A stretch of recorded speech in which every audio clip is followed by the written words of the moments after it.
तो है दोस्तों, हम बात करने वाले हैं is NCERT enough to score 100 marks in maths. तो काफ़ी बच्चे कमेंट कर रहे थे कि क्या सिर्फ एनसीईआरटी करने से हम 100 मार्क्स स्कोर कर सकते हैं या नहीं। तो आज हम बात करेंगे इस बारे में कि आपको एनसीईआरटी इनफ होती है कि नहीं, और अगर नहीं भी होती है तो हमें कौन सी बुक करनी चाहिए। तो पहली चीज़, एनसीईआरटी काफ़ी अच्छी बुक है और उससे काफ़ी आपका कॉन्सेप्ट स्ट्रांग होता है। तो 100 स्कोर करने के लिए आपको कॉन्सेप्ट स्ट्रांग होना चाहिए। तो पहला पॉइंट बात कर लेते हैं।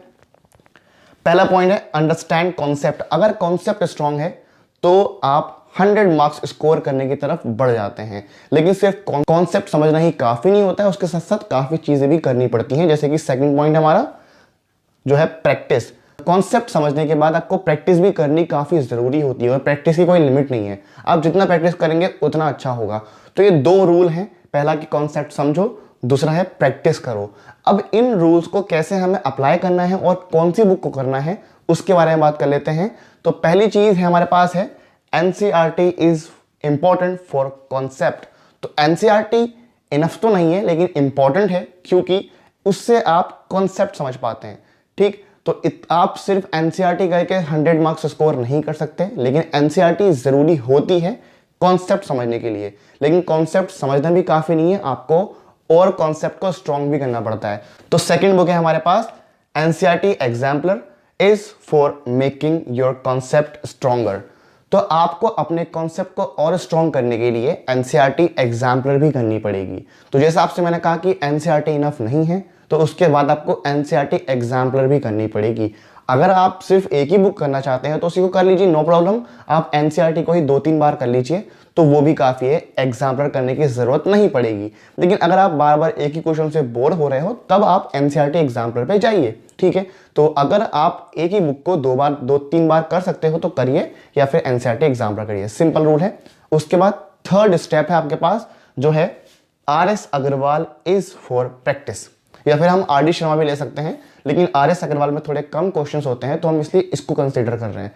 तो पहला कॉन्सेप्ट पे ध्यान देना है, जो हमने बात कर ली, लेकिन अब हमें क्या करना है, प्रैक्टिस करनी है।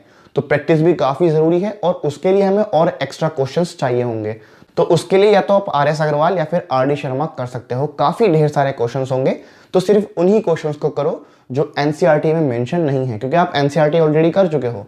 तो आरएस अग्रवाल और आरडी शर्मा के अंदर कुछ क्वेश्चंस ऐसे भी होंगे जो कि एनसीईआरटी में ऑलरेडी हैं, तो उन पे लिखा होता है कि वो एनसीईआरटी के क्वेश्चंस हैं, तो उनको करने की जरूरत नहीं है। उन क्वेश्चंस को अटेम्प्ट करो जो एनसीईआरटी के अलावा क्वेश्चंस हैं। उससे क्या होगा कि आपकी और प्रैक्टिस हो जाएगी। उसके बाद final step is sample paper and previous year question papers for understanding exam pattern. तो आपको एग्जाम पैटर्न भी समझना काफी जरूरी होता है, क्योंकि आपको पता होना चाहिए कि आप इस टाइप का एग्जाम देने वाले हो। तो उसका सिंपल मेथड है कि सैंपल पेपर सॉल्व कर लो, एटलीस्ट 5 या 6 सैंपल पेपर सॉल्व कर लो। मैंने कहा एटलीस्ट, कम से कम इतना आपको करना है, बाकी आप चाहो तो 8, 9, 10 जितने चाहो उतने कर लो। लेकिन पेपर्स का पैटर्न समझने के लिए आपको सैंपल पेपर करना होगा या फिर प्रीवियस ईयर क्वेश्चन पेपर भी सॉल्व करना होगा। अभी मैंने आपको 4-5 स्टेप बताए हैं, तो ये सिर्फ एक दिन में नहीं होने वाला है, आपको ये पूरे साल की जर्नी है। तो आप पहले एनसीईआरटी करोगे, फिर एनसीईआरटी एग्जाम्पलर करोगे, फिर आरडी शर्मा करोगे, फिर जाके आप सैंपल पेपर एंड में सॉल्व करोगे। तो ये एक दिन में तो नहीं होने वाला, लेकिन ये पूरा रोड मैप है आपका 100 स्कोर करने के लिए। तो इस तरीके से आप मैथ्स में 100 स्कोर कर सकते हो बाय दीज सिंपल स्टेप्स।